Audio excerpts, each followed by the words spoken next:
Egypt in the Bible. Why did our ancient ancestors, who had no knowledge of this God of the Bible, look to the heaven as the source of power they knew intrinsically existed? Why do their ancient ruins in the earth, through their very construction, reveal the builder's preoccupation with the lights of heaven, with the sun, the moon, and the stars? Was their devotion to the sun in a way prophetic, predicting man's future devotion to the sun? Could Ra, the Egyptian sun god, and Jesus, the Son of God, be emanating the same spiritual truth? Look at the Egyptian pharaoh Akhenaten, who did away with the worshipping of many gods, proclaiming there was only one God, the sun god Ra, and Abraham of the Bible, who left the worshipping of many gods in the land of Ur to worship the one God in the land of Canaan. And Joseph, the favored son of Jacob, dedicated to the worshipping of one God as Akhenaten before him, who after becoming an Egyptian was given great power, second only to Pharaoh.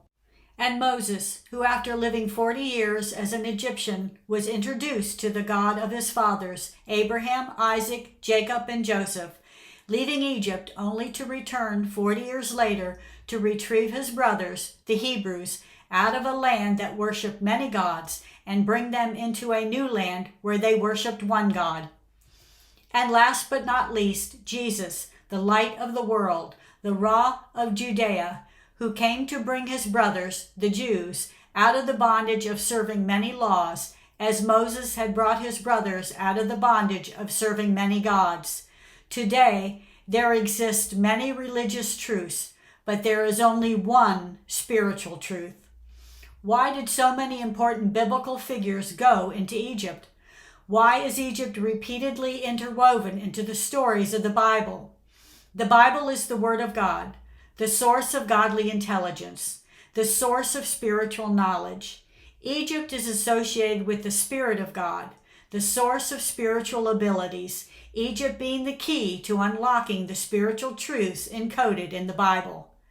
I believe they went to Egypt to show us the importance of bringing the Word of God back to spirit, back to a spiritual interpretation through an understanding of its symbolism, the language in which the Bible is written.